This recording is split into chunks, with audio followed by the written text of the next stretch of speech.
Kabanata 986. Naging malamig ang tingin ng lahat. Siguradong matapang ang pamilyang ito. Naglakas loob ang lalaking iyon na takutin ang pamilya ni Leo mula sa Hong Kong. Ang babae ay naglakas loob na tumayo sa paraan ni Oscar Armstrong. Ngayon, ang manugang na hindi alam kung saan siya nakatayo ay humaharang sa daan ni Senior Armstrong. Ano ang gusto niyang gawin? Hindi na kinaya ni Keith. Tinuro niya si Harvey at nagmura, "Harvey, ang tanga mo. Ano ang gagawin mo? Nasaan ang seguridad? Dalhin mo siya dali at huwag mong hayaang abalahin niya si Senior Armstrong." Nagsalita na rin ang iba. "Tama na kayong dalawa. Ang oras ni Senior Armstrong ay napakahalaga. Kung ang iba ay gumawa ng katulad mo at may mga bull ang hamarang sa daan ni Senior Armstrong, ano kaya ang mararamdaman ni Senior Armstrong? Bilisan mo at lumabas ka. Kung maglakas loob kang pigilan muli si Senior Armstrong, huwag mo kaming sisihin sa pagiging bastos namin sa iyo." Hindi sila pinansin ni Harvey. Sa halip, ngumiti siya kay Senior Armstrong at sinabing, "Ikaw si Senior Oscar Armstrong, tama ba? Ako ang taxi driver na tinawagan mo. Ang iyong paglalakbay ay sa labas." Matalim na tingin ang ibinigay ni Oscar kay Harvey. Pagkatapos ay ngumiti siya at sinabing, "Nagkahalaga ito ng $2, tama ba?" Ngumiti siya. "Totoo naman, pero sakay. Natatakot ako na medyo lumihis sa daan mamaya. Huwag mo na itong pansinin." Tumango si Oscar. "Humingi ako ng masasakyan. Siyempre, ikaw bilang driver ang may huling say." Panipi. Ang pag-uusap ng dalawa ay agad na ikinagulat ng grupo ng mga taong naruroon. Maraming tao ang hindi maaaring makatulong sa paglilinis ng kanilang mga tainga. Akala nila mali ang narinig nila. Isang biyahe sa kabila ng kanyang malakas na pagkakakilanlan, humihingi ng masasakyan si Senior Armstrong. Isa pa, itong buhay na manugang na babae ang dumating para sunduin siya. Lahat ay nakakaramdam ng katawa-tawa. Maraming malalaking pamilya at malalaking kumpanya ang nagsikap na makalapit kay Senior Oscar Armstrong. Sa huli, may dumating na taxi driver at hinatid siya. Si Chris Leo at ang iba pa ay may ganang sumuntok sa pader. May mabilis na humakbang at nagsabi, "Senior Armstrong, kung kailangan mo ng masasakyan, maaari mo lang kaming ipaalam. May Maybach extended kami sa labas. Ipapadala ka namin kung saan mo gustong pumunta." "Senior Armstrong, sa amin si Bentley. Armstrong Senior, may Rolls Royce dito." Ang mga taong ito ay kumikilos na parang nakakita sila ng pagkakataon. Lahat sila ay iwinagayway ang kanilang mga susi sa kanilang mga kamay, sinusubukang magmukhang mag-ara. Hanggat maaari nilang ipadala si Oscar Armstrong, kahit na gusto niyang umalis, ito ay isang pagkakataon upang mapalapit sa kanya. Sa hindi inaasahang pagkakataon, ikinaway ni Oscar ang kanyang kamay at nagpatuloy, "Bata, van ang iyong sasakyan, tama?" Sumagot si Harvey, "Oo, ito ay isang van na mahigit 10 taong gulang na." Naningkit ang mga mata ni Oscar. "Sige, gusto ko, tara na." Kumaibot ang mga sulok ng mata ng mga taong nagmamaneho ng mga mamahaling sasakyan matapos marinig ang usapan ni Harvey at Oscar. Mali ba tayo? Gumamit ng van na mahigit 10 taong gulang ang nakaligtas na manugang para sunduin si Senior Armstrong. Malugod din itong tinanggap ni Senior Armstrong. Maaaring ang van ay nagkakahalaga ng higit pa. Kasalukuyang luxury car. Lahat ay nalilito. Si Mandy naman, mukhang mas pagod pa siya kaysa kanina. Wala siyang oras para tanungin si Harvey kung bakit siya nagpakita dito, at kung bakit siya ang nagmamaneho ng van ngayon. Gayunpaman, aalisin ng kanyang asawang nasa bahay si Senior Oscar Armstrong. Bakit napaka-unrealistic ng eksenang ito? Lumapit si Harvey kay Mandy at nakangiting sinabi, "Honey, bakit tulala ka? Pupunta ako sa construction site saglit." Panipi. Mahina na sinabi ni Mandy, "Kung gayon, paano ang tungkol kay Senior Armstrong? Sasakay siya sa akin. Siyempre, kailangan niyang pumunta saan man ako magpunta. Ipapadala ko ito sa destinasyon nito kalaunan." Panipi. Masayang sabi ni Harvey. Natigilan si Mandy. Parehong namangha sina Lillian at Simon. Natigilan ang lahat sa airport. Ang nabubuhay na manugang na ito ay nagnanais na pilitin si Senior Oscar Armstrong sa construction site. Kabanata 987. Matagal bago siya nakapag-react ni Mandy. Nauutol niyang sabi, Harvey, huwag kang magbiro. Ang pagpapadala sa mga magulang sa destinasyon ay ang pinakamahalagang bagay. Kung ang mga bagay ay naantala dahil sa iyo, kaya mo bang tiisin ang mga kahihinatnan? Umiti siya. Honey, huwag kang matakot. Sinabi ko sa kanya noong humingi siya ng masasakyan ko na ihahatid ko siya sa kanyang destinasyon ngayon. Tutal, $2 lang ang binayaran niya. Kaya gaano kabilis niya inaasahan na makarating doon. Natahimik si Mandy, pero totoo ang sinabi ni Harvey. Ilang lugar ang dadalhin mo, Senior Armstrong? Napatingin ang mga tao sa paligid kay Harvey. Tumapit pa si Chris Leo at sumigaw ng, Harvey, stop wasting Senior Armstrong's time. Ipapadala ko ito. Hindi, walang pakialam na sabi ni Harvey. Bakit hindi? Halos magsuka ng dugo si Chris. Kung aalis si Senior Armstrong, sino ang magbabayad ng ride bill ko? Sa tingin mo ba hindi ko kailangan ng gas kapag nagmamaneho ako ng kotse ko papuntang airport? Tamang sabi ni Harvey. Sige, pera lang ang gusto mo. Ang perang ito ay sapat na para sa iyong gas. Ngayon umalis ka na dito. Kumuha si Chris ng isang stack ng Hong Kong dollars at itinapon ito sa lupa sa harap ni Harvey. Harvey said nonchalantly, sobrang baho ng pera mo. Hindi ako interesado. Ikaw. Nanginginig sa galit si Chris. Alam niyang sinasadya ni Harvey ang gulo dito. Tumingin si Oscar kay Chris at malamig na sinabi, Prinsipe Leo, hindi pa ako kumikita kahit kanino man dito. Ano ang ibig sabihin nito? Iniinsulto mo ba ako? Panipi. Kinilig si Chris, na dating nasa bingit ng galit. Nagmamadali siyang yumuko at nagsabi, paumanhin, Senior Armstrong. Hindi ko lang matiis. Dadalhin ka ng basurang ito sa paggala. Maaari mo ba akong bigyan ng pagkakataon na magpatawad? Ipapadala kita sa iyong destinasyon, Senior Armstrong. Walang pakialam na sumagot si Oscar, ang mga Leo ng Hong Kong ay isang negosyong pamilya. Dapat maunawaan ninyong lahat ang kahalagahan ng kredibilidad sa mundo ng negosyo. Bagaman ako ay isang doktor, naiintindihan ko rin na ang isang appointment ay isang appointment. Dahil nakabook na ako ng ride nitong little brat, valid ang contract naming dalawa hanggang sa ipadala niya ako sa destinasyon ko. Hindi mo ba maintindihan ito? Office. Natigilan si Chris. Hindi niya akalain na napakarangal ng kabutihan ni Senior Oscar Armstrong. Hindi siya madaling mangako ng anuman sa iba, o madaling masira ang isang kontrata. Narinig ni Mandy ang usapan nila. Hindi niya namamalayan na kinurot ang sarili para siguraduhin hindi siya nananaginip. Sa wakas ay natauhan na si Lillian. Tinuro niya si Harvey at tinahol siya, Harvey. Bilang karagdagan sa lugar ng pagtatayo, dapat mo ring ipadala si Senior Armstrong sa pamilyang Yates. Intindihin. Bahagyang nanlamig ang mga mata ni Harvey nang sabihin ni Lillian ang mga katagang ito. Hindi naman magsasabi ng ganyan si Lillian nang walang dahilan. Siguradong may nagutos sa kanya mula sa pamilya Yates.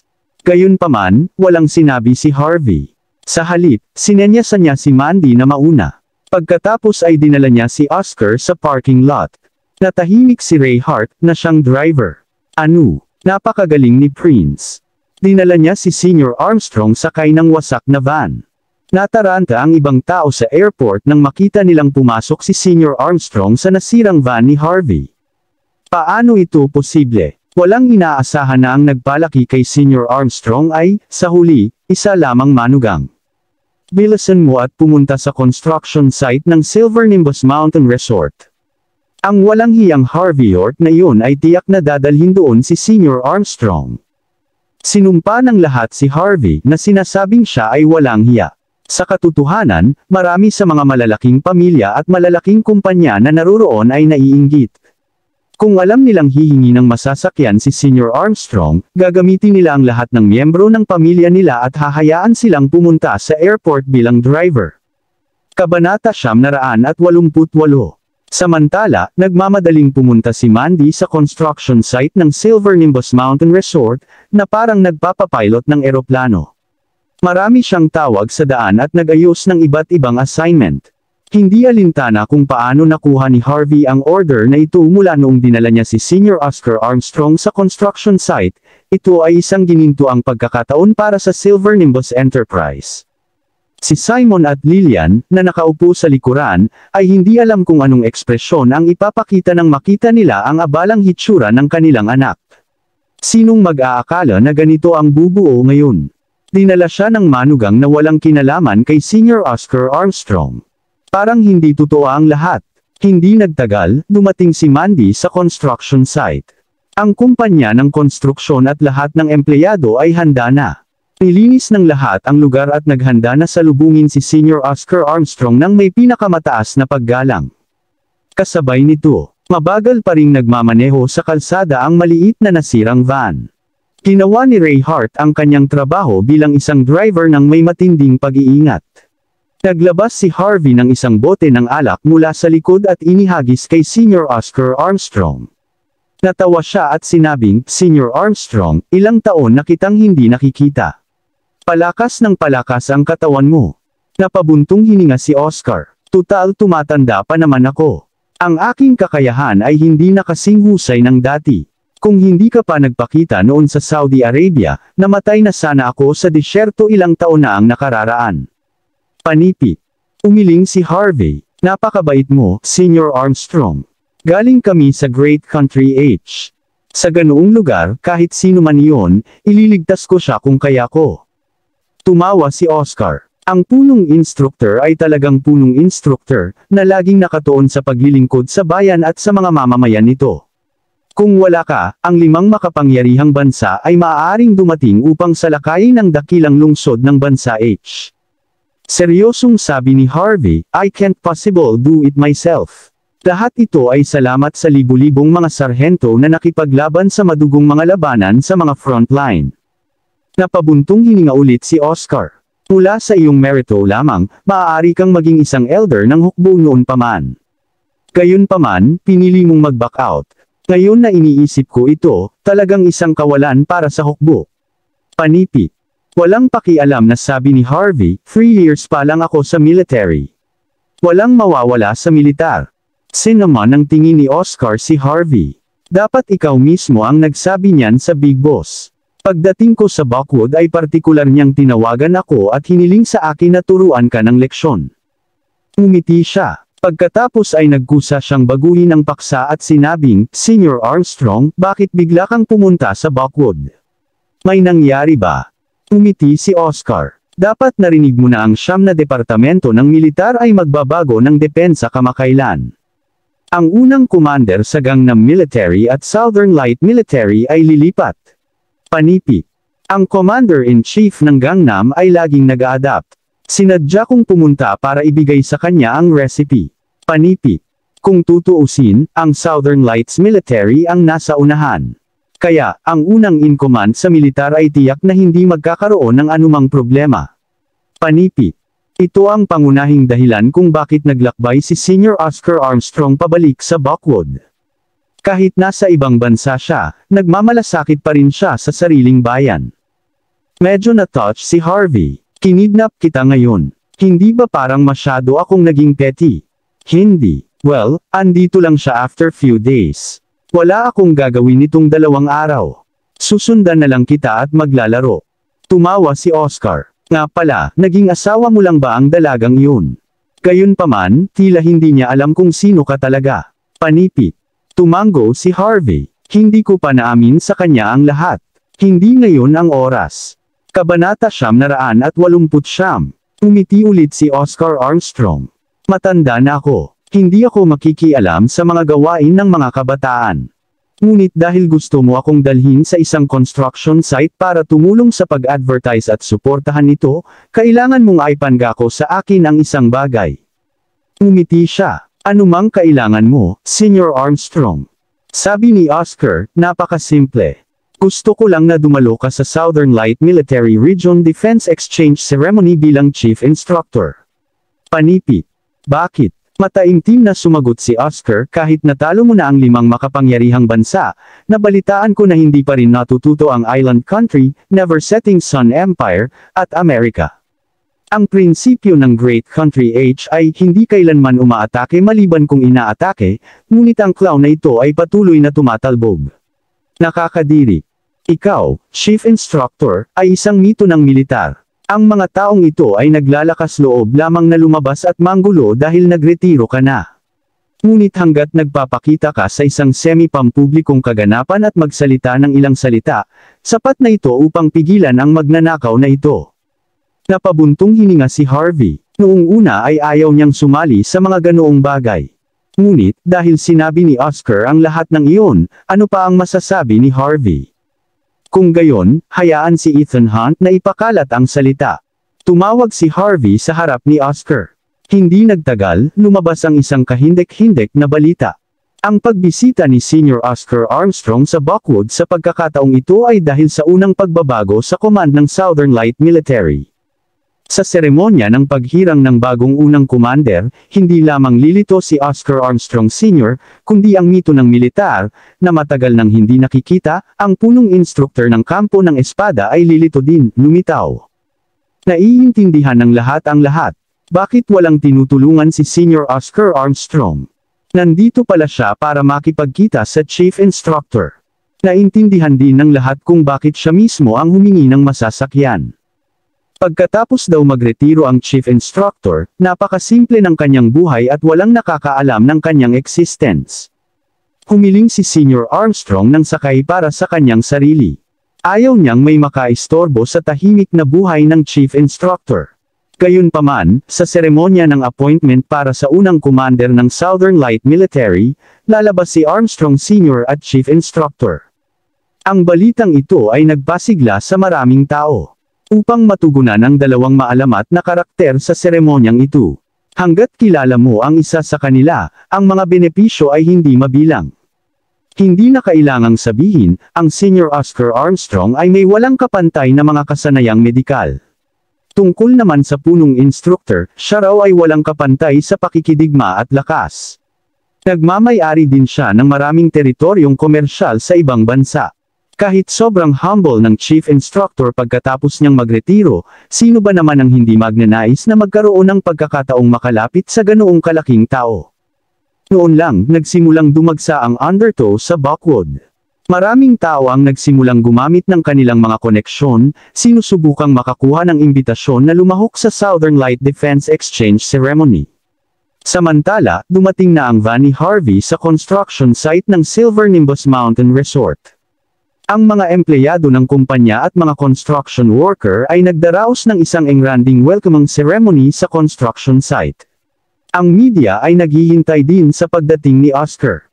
Pagkababa ni Oscar sa van, nagtipo ng mga mamamahayag sa paligid niya, na gustong kapanayaman siya. Hindi sila tinanggihan ni Oscar. Sa halip, natawa siya at nagbiro, dahil alam ng lahat na dito ako sumasakay sa pagkakataong ito, gusto ng driver na tapusin ang mga gamit niya rito. So, siya lang ang kaya kong sundin. Ang lahat ay maaaring pumasok at bumisita ng sama-sama. Tara na. Tuwang-tuwa si Mandy. Humakbang siya at inakay si Oscar sa kinaroroonan. Tumingin si Oscar sa heograpiya at pinag-aralan ang mga feng shui site ng may malaking interes. Inilabas niya ang kanyang portable equipment para masubukan ang kalidad ng tubig at lupa bago tuluyang nagtapos. Kabanata 990. Medyo maganda ang lugar na ito. Ito ay napakabuti para sa kalusugan at fitness. Ang pananatili dito ng mahabang panahon ay magkakaroon ng pantulong na epekto sa paggamot sa iba't ibang malalang sakit. Young Miss, mahal ba ang villa dito? Kung mura lang, bibili din ako. Nakangiting alok ni Oscar Armstrong. Mabilis na sumagot si Mandy, na nagsabing, Senior Armstrong, nag-launch kami ng 10 villa na may mga espesyal na alok dito. Maaari kang tumingin. Ang presyo ng lahat ay napaka-favorable. Kung makapagpasya ka ngayon, bibigyan kita ng malaking diskwento. Naiintindihan ni Mandy na, dahil sa karakter ni Oscar, hinding-hindi niya ito tatanggapin kung ibibigay mo sa kanya ng libre ang villa. Sa puntong ito, si Oscar ay katulad ng ibang magulang, na maingat na pinipili at tinitingnan ang mga opsyon. Sa wakas ay pumili siya ng isang medium-sized na villa na may mahusay na feng shui. Kung gayon gusto ko ang isang ito. Tumingin si Mandy. Kinagat niya ang kanyang mga ngipin at sinabing, ang villa na ito ay nagkakahalaga ng $8.96 milyong. Kung gusto mo, maaari kong alisin ang mga shards para sa iyo. Sasagutin ko rin ang mga bayarin sa pamamahala para sa iyo sa hinaharap. Umiti si Oscar. Okay. Binibini. Isaalang-alang na ito ay nalutas. Panipi. Naglabas siya ng Amex Black Card at inabot kay Mandy habang nagsasalita. Nagulat ang lahat sa eksena. Bagamat mahinhin ang pamumuhay ni Senior Oscar Armstrong, mayaman pa rin siya. Ang sahod pa lang ay napakataas, pabayaan na ang iba't ibang medical discoveries. Hindi big deal sa kanya ang pagbili ng villa. Kaagad, kumalat ang balita sa mga channel ng media. Ang lahat sa Buckwood Estate Market ay natigilan. Sa una ay lubos silang optimistiko tungkol sa proyekto ng Silver Nimbus Mountain Resort, ngunit marami ang nadama na ang halaga ay hindi magiging kasing taas dahil hindi ito matatagpuan sa sentro ng lungsod. Gayunpaman, ito ay naiiba ngayon. Si Senior Oscar Armstrong ay bumili ng villa doon. Kung maaari silang tumira doon, hindi ba ibig sabihin ito ay magiging magkapitbahay sila ni Senior Armstrong sa hinaharap? Wala pang 10 minuto, tumunog ang sales phone ng Silver Nimbus Mountain Resort. Marami pang ang customer mula sa ibang bansa. Karamihan sa kanila ay gustong bumili ng 8 o 10 villa sa isang pagkakataon. Ang kaligayahan ay biglang dumating. Hindi inaasahan ni Mandy at nagulat. Patuloy din ang pagtanggap ng mga tawag sa cellphone ni Mandy. Ngayon, halos lahat ng mataas na lipunan ay nagsimulang samantalahin ang kanilang mga koneksyon. Tumawag pa ng personal ang lola ni Yates mula sa pamilya Yates. Maligo ka. Ano man ang mangyari, dapat mong ibigay sa akin ang 10 villa na pinakamalapit sa binili ni Senior Oscar Armstrong. Dapat kasing mahal ang orihinal. Kayang-kaya natin itong si Yates. Nagulat si Mandy. Kahit ang pamilya Yates ay napaka-proactive. Tsaka, sabihin mo sa idiot na si Harvey na papayag tayo basta maimbitahan niya si Senior Armstrong na kumain sa Yateses. Mula sa pananaw ng pamilya Yates, gaano kaya ito kahirap? Ipinadala lang ni Harvey si Senior Armstrong sa Silver Nimbus Mountain Resort. Hindi lang nagalit ang matanda, bumili pa siya ng villa. Kaya, hindi dapat maging big deal para kay Harvey na dalhin si Senior Armstrong sa Yateses para sa isang light meal. Naghanda ng gusto si Lola Yates. Inimbitahan din ng pamilyang Yates sina Callum Robbins at Carson Cloud na kumain kasama si Senior Oscar Armstrong. Nanumpa ang lola ni Yates na tiyak na darating si Senior Armstrong. Pinakikinggan ng nabubuhay na manugang ang mga salita ni Mandy. Paano siya maglalakas loob na tumanggi na dalhin dito si Senior Armstrong? Walang choice si Mandy. Kinayla niya si Harvey sa tabi. Harvey, maaari mo bang ipadala si Senior Armstrong kay Yates mamaya at hayaang kainin siya ni na Lola at Tio? Maraming salamat sa lahat ng sumusubaybay. Please subscribe and follow my YouTube and Facebook channel, Filipino Novel. Maraming salamat po. Kabanata 971. Napatingin si Harvey sa vintage Rolex sa kanyang palso at nakasimangot. Hindi uubra yan. Halos oras na para sa appointment ni Senior Armstrong, kaya kailangan ko siyang dalhin sa kanyang lokasyon sa lalong madaling panahon. Actually, naghahanap lang ng excuse si Harvey. Sobrang hiya na ang nararamdaman niya dahil ininspeksyon ni Senior Oscar Armstrong ang construction site ng Silver Nimbus Mountain Resort Project. Para dalhin si Senior Armstrong sa pangunahing tirahan ng mga yacht essay. Sa totoo lang, para kay Harvey, walang ibig sabihin ang pamilya Yates. Kung hindi dahil kay Mandy, wala man lang karapatan ng mga yate na tingnan si Harvey sa mata. Makalipas ang ilang oras, palihim na pinaalis ni Harvey si Senior Armstrong. Sa kasamaang palad ang matanda ay hindi isang taong maaaring tumayo ng walang ginagawa. Kahit na inayos ni Harvey na magpa-check up si Senior Armstrong sa Sword Campsite, ang huli ay nagtungo pa rin sa Buckwood People's Hospital ng mag-isa. Hindi siya tumawag para sa mga espesyalista, ngunit sa halip ay pumili ng isang regular na doktor na nagkakahalaga lamang ng $1. Nang kumalat ang balitang ito, nagulat ang buong Buckwood. Di nagtagal, dumagsa sa ospital ang mga taong may hindi magagamot at komplikadong mga sakit upang gamutin. Samantala, ang masaganang tanghalian na inihanda ng mga taong Yates ay lumamig, uminit, at pagkatapos ay lumamig muli. Gayunpaman, hindi nila nakitang dinala ni Harvey si Oscar Armstrong sa kanilang pintuan. Makalipas ang 1 oras, sa wakas ay tinawag na sila ni Mandy. Lola, kinausap ko si Harvey pero sinabi niya na nagmamadali si Senior Armstrong kaya kailangan niyang paalisin si Senior Armstrong sa lalong madaling panahon. Ano? Galit na kinalampag ni Lola Yates ang pinto. Naghanda na kami ng isang piging at inimbitahan ang mga patriarka mula sa ibang pamilya. Now you're telling me that shit hindi man lang maaga ang lalaki. Kung gayon paano niya dinala si Senior Armstrong sa construction site? Walang magawang sagot ni Mandy, Lola, dapat alam mo na ang hitchhiking ay may limitasyon sa oras. Kung mab-aigo si Harvey na makakuha ng pasahero sa kanilang destinasyon sa loob ng 4 na oras, ibabawas ang bayad ni Harvey. Sinabi ni Harvey na kung hindi niya pinaalis kaagad si Senior Armstrong, siya mismo ang magbabayad para sa daanan. Halos maubo ng dugo si Lola Yates. Hindi dinala ni Dumi ang lalaki dito para lang dito. Nang ibaba ni Lola Yates ang tawag, ngumiti si Callum Robbins. Mrs. Yates, mukhang hindi taglay ni Yates ang dakilang autoridad na orihinal na inakala natin. Maging ang iyong manugang na babae ay sapat na matapang na tumanggi sa iyong kahilingan. Deadline. Bawasan ang mga bayad. Anong biro? Ang iyong apong babae ay sadyang sinusubukang ibagsak ka. Tumawa si Carson. Cloud. Patriarch Robbins, hindi ka pwedeng magsalita ng ganyan. Mabilis siguro ang pagmamaneho ng binata. Baka kailanganin niyang bayaran ang kanyang pagkain gamit ang kaunting pera na natitira niya. Hindi kami pareho ng landas sa kanya. Hindi natin mauunawaan ang kahalagahan ng $1. Gayunpaman, isipin na hindi siya magsasakripisyo ng $1 para kay Yates. Hindi mapigil ang mapangiti ng dalawang patriarch. Matagal na nilang narinig kung paano si Harvey ang biro ng isang lalaking walang gumaganang ulo.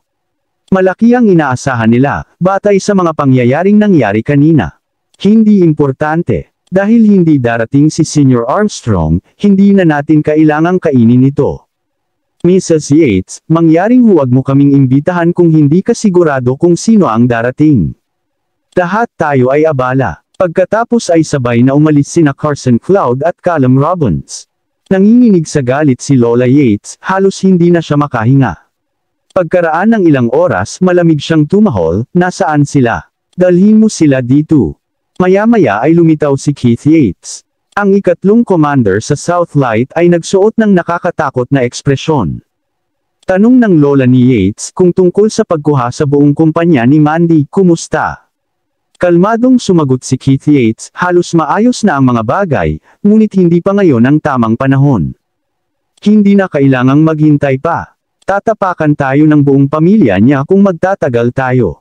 Sa loob ng 3 araw, gusto kong mapasa Yateses ang Silver Nimbus Enterprise.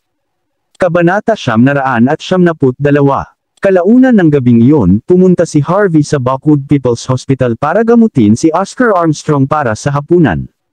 Sa buong buhay niya, walang gaanong pagmamahal si Oscar sa maraming bagay. Gayunpaman, ang kanyang pagmamahal para sa lokal na pagkain sa kalye ay napakalaki. Sinadya ni Harvey na i-drive ang kanyang lumang kotse at van para ihatid si Oscar para kumain. Casual na nakipag-chat si Oscar kay Harvey, bihira ang pakiramdam ng matanda. Head coach, mas mabuting sumama ka sa akin para uminom ngayong gabi. Hindi tinanggihan ni Harvey ang alok ni Oscar dahil ilang taon na silang magkakilala. Itinuring nila ang isa't isa bilang magkakasama na karapat-dapat sa kamatayan. Ang pagkakaroon ng kaunting inumin ay normal lamang. Kung hindi dahil dito, hindi magkakaroon ng kahit isang lagok ng alak si Harvey. Kasabay nito, sa The Gardens residence. Nandoon si Mandy at ang kanyang buong pamilya, at si Sans Cynthia ay naruroon sa loob. Biglang bumangga ang ilang hooligan na may dalang kagamitan para sirain ang pintuan. Bumukas ang pinto sa 1 segundo. Sila ay humakbang ng walang pag-aalinlangan, lahat ay may bitbit na mapait na layunin ng pagpatay. Lahat sila gangster. Wala ni isa sa kanila ang nagkaroon ng kahit isang patak ng tikas. Pinagmasdan nila ang kanilang paligid, at hindi nagtagal ay bumagsak ang kanilang mga tingin kay Mandy. Sino kayo, mga tao? Hindi ka basta-basta makakabangga sa front door ng ganito. Alam mo ba kung magkano ang halaga nito? May pera ka pa bang pambayad dito? Panipit. Agad namang lumabas si Lillian na abala sa pagsusuot ng maskara at galit na sumigaw. Sampal, sagot ng lalaking namumuno sa grupo sa pamamagitan ng paghampas kay Lillian ng isang malakas na sampal. Natanggal ng sampal ang maskara sa mukha ni Lillian at agad na naging sanhi ng pamamaga ng mukha nito. Hindi niya akalain na may estranghero na papasok at hahampasin siya ng walang pag-aalinlangan. Ang mga taong ito ay walang paggalang sa batas. Si Mandy naman ay medyo kalmado. Bumangon siya at pinrotektahan si Lillian sa kanyang likuran. Sino kayo, mga tao? Hindi mo ba alam na labag sa batas ang barging on private property? Naglakas loob ka pang manakit ng tao. Huwag mo akong ipatawag ng pulis sa iyo. Umisi ang lalaking nangunguna sa mga hooligan. Ikaw dapat si Mrs. Mandy Zimmer. Hindi ko intensyon na masaktan ka pero iminumungkahi kong huwag mo. Walang kabuluhan at sayang lang ang oras natin. Mukhang kumbinsido ang lalaking ito sa kanyang mga sinabi. Mukhang nasa kanya na si Mandy. Anong gusto mo? Kumunot ang noo ni Beth. Ang pagkauhaw ng mga lalaki sa dugo ay lumabas sa kanila, bawat isa ay may suot na bastos at may bisyo na ekspresyon. Si Mandy, sa takot na magagalit siya sa kanila kapag ipinaalam niya sa pulis, ay naipagpatuloy lamang niya ang pag-uusap, kahit na may pagtatampo. Huwag kang mag-alala, Mrs. Zimmer. Nakangiting sabi ng lalaki, nandito lang kami para kumatawan sa aming amo at anyayahan kang kumain. Natatakot ako na hindi ko alam kung sino ang iyong Panginoon. Malamig na sambit ni Mandy. Paumanhin, ngunit kailangan kong tumanggi. Hindi. Walang sinuman sa inyong mga Zimmer ang may karapatang tumanggi sa alok ng aking amo. Sa mundong ito, walang subordinate ang maaaring tumanggi sa kalooban ng kanilang amo. Umisi ang lalaki. Kumunot ang noo ni Beth. Anong kalokohan ang pinagsasabi mo? Kailan naging subordinate ng iba ang pamilya natin? Nang marinig ang kanyang mga salita, sumagot ang lalaki, si Simon Zimmer ang iyong ama, tama ba? Tama, saka walang pagkakamali. Ang lolo mo ay nasasakupan ng aking amo, kaya ganoon din ang tatay mo. Natural, wala kang pinagkaiba. Panipi, ang 3 henerasyon ng iyong pamilya ay mga subordinate. Magalang kong hiniling na sumama ka sa akin dahil ayaw kong masira ang iyong munting mukha. Kung pipilitin mo pa ring tanggihan ang alok ko sa kabila ng pagiging magalang ko, hindi ko magagarantiya na ang mukha mo ay hindi magkakaroon ng ilang galos dito at doon. Agad na naging malamig ang tingin ng lalaki. Habang nagsasalita ay hinawakan niya ang braso ni Mandy at kinaladkad palabas. Sa oras na ito, nagmamadaling lumabas si Simon sa kanyang silid at sumugod, na sumigaw, bitawan mo ang aking anak. Kabanata 993. Bang! May sumipa sa ibabang bahagi ng katawan ni Simon. Agad siyang napayuko sa lupa, nanginginig. Nang subukang makialam ni Lillian, inatake siya ng ilang sampal. Kinuha ng mga lalaki si Mandy at mabilis na umalis. Ang mga security guard na nagtatrabaho sa The Gardens residence ay nag-react sa sitwasyon at nais na pigilan ang mga hooligan, ngunit lahat sila ay inalis sa huli.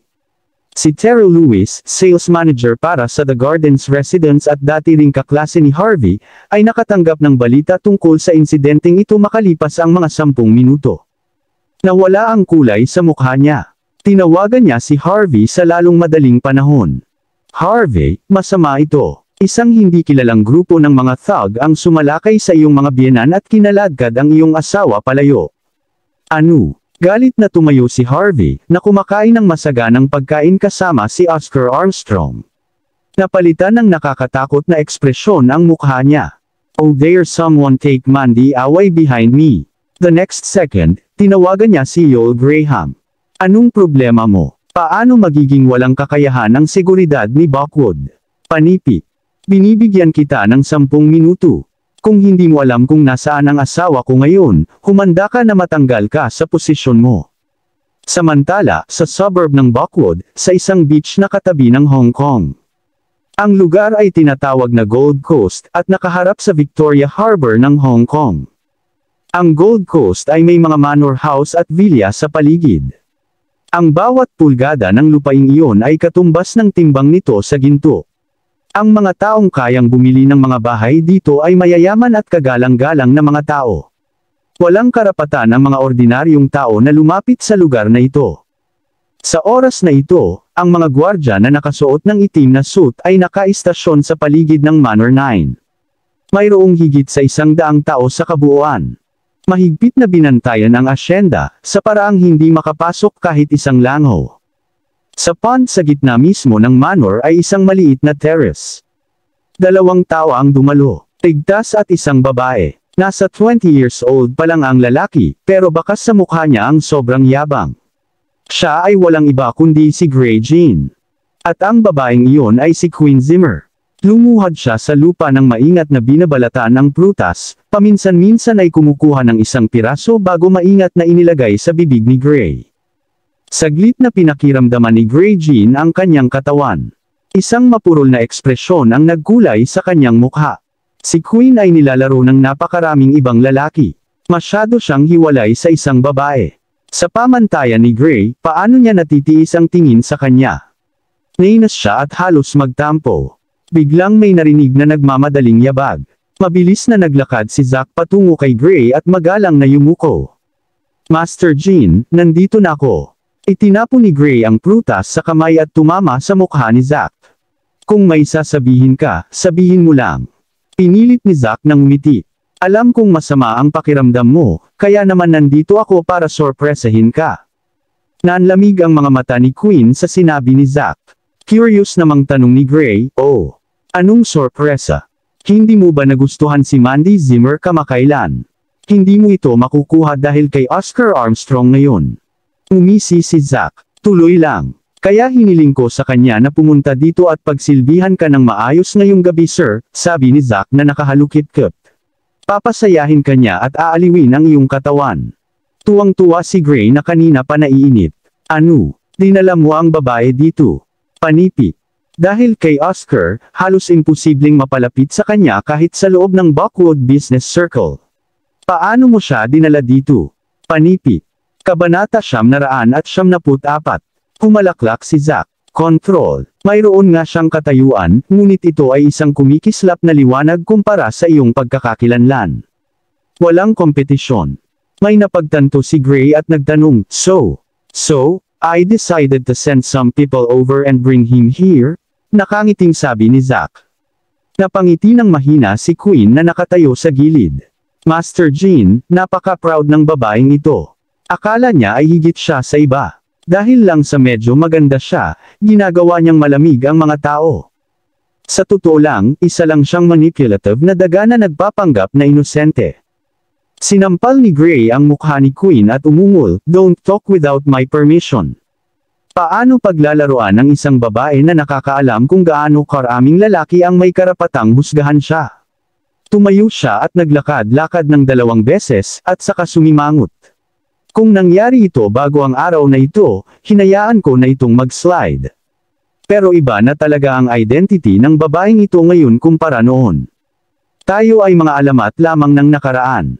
Kung gagawa tayo ng ganito sa Buckwood, baka masaktan lang tayo. Sir, ano pong kinakatakutan niyo? Sa totoo lang, si Zimmer ay isang subordinate ng pamilya Jean Mordo. Kahit anong gawin mo kay Mandy, para lang turuan siya ng leksyon. Anong pamilya ang may lakas ng loob na ipinta ka sa ganoong masamang liwanag pa rin? Panipi. Higit pa riyan, kung may pagkakataon si Mandy na pagsilbihan ang isang tulad mo, tatanggap siya ng 3 buhay na pagpapala. Hindi maaaring magkaroon ng ganoong karangyaan si Queen. Tumawa si Zack, tumingin sa kanan. Natawa si Grey sa sinabi ni Zack. Lumapit siya kay Zack at tinapik ang balikat ni Zack. Kapag hindi mo ako ipaalala, kakalimutan ko na.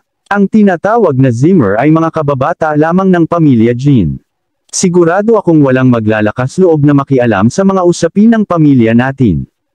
Kaagad, ilang malalakas na lalaki ang nagtulak kay Mandy sa loob.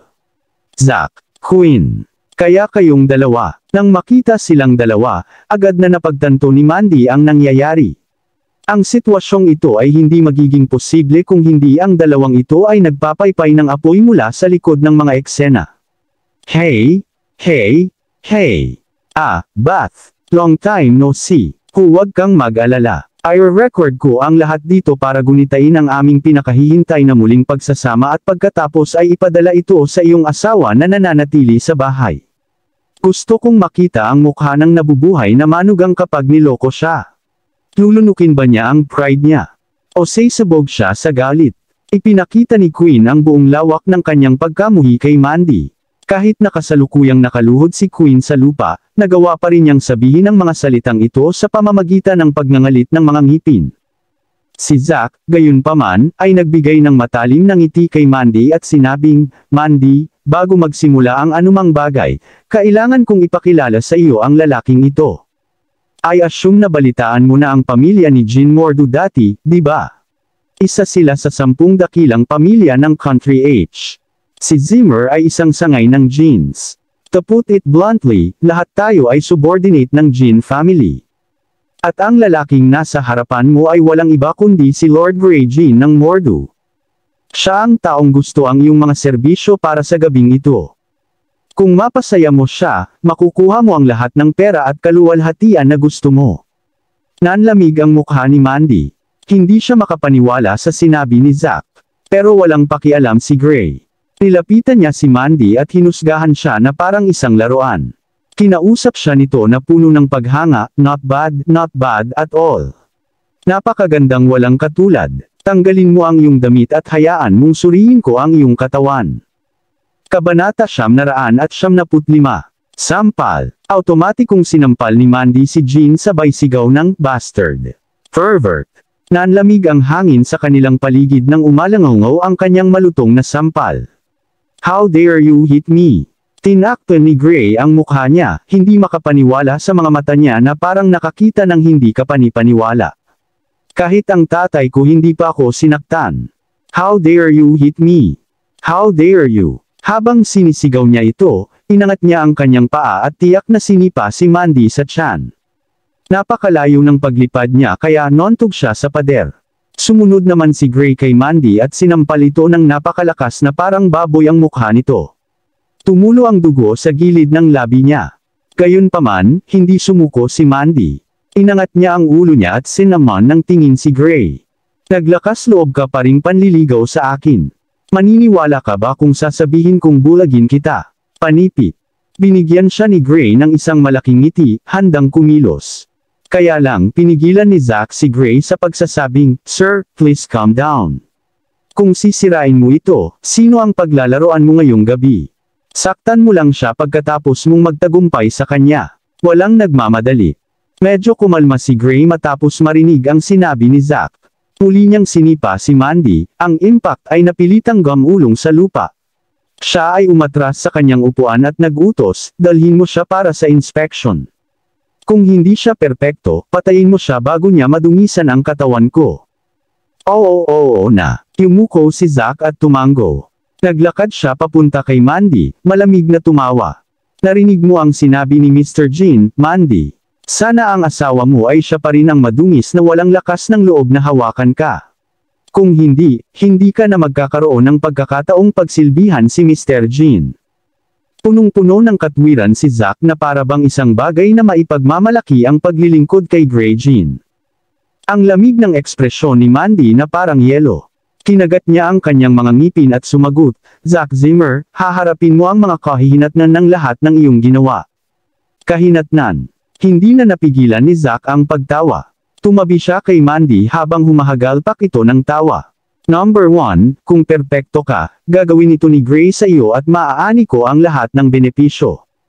Magkakaroon pa ako ng pagkakataon na opisyal na maging bahagi ng Mordo. Ang pamilya ni Jean. Bilang 2, kung hindi ka perpekto, ilalabas ni Grey Jean ang kanyang galit sa iyo habang maaani ko pa ang lahat ng benepisyo. Perpekto ka man o hindi, ang pagpapakita mo ngayong gabi ay makikinabang lamang sa akin. Kung tungkol sa mga kahihinatnan, well, bakit hindi ko pa rin nakikita? Talagang walang hiya ang mga sinabi ni Zack kahit isa na siyang walang hiyang tao. Matapos piliting lumuhad sa harap ni Jeans, wala na siyang kahit kititing na pagiging disente ng tao. Nanginginig si Mandy, ngunit nagngangalit pa rin ang kanyang mga ngipin at sumagot, "I warned you, Zack. Bitawan mo ako ngayon, kung hindi, magkakaproblema kayong lahat." Bahagyang natigilan sina Zack at Grey matapos marinig ang kanyang mga sinabi ngunit pagkatapos ay humagalpak sa tawa. Dapat aminin ni Grey Jean, na ang Buckwood ay medyo komplikado. Ngunit naglagay si Jean sa ika-9 sa nangungunang 10 pamilya. Ang kanilang kayamanan at awtoridad ay mga bagay na hindi maisip ng mga ordinaryong tao. Ang pamilya ni Jean Mordo ay may katayuan na basta-basta magbanta sa sinuman. Gayunpaman, hindi sila kailanman naging tatanggap ng anumang pagbabanta. Interesado ako sa, akala ko ang babae mula sa pamilyang Zimmer ay magiging walang kwenta gaya ni Queen, pero parang lampas ka sa inaasahan ko. Ikaw ay nararapat na isa sa aking mahalagang kayamanan. Hinaplos ni Gray ang mga kamay habang papalapit kay Mandy. Pinag-aralan niya ito, mukhang mas seryoso kaysa dati. Dati, laruan siya. Ngayon, ang tingin niya sa kanya ay isang tunay na tao. Maraming salamat sa lahat ng sumusubaybay. Please subscribe and follow my YouTube and Facebook channel, Filipino Novel. Maraming salamat po.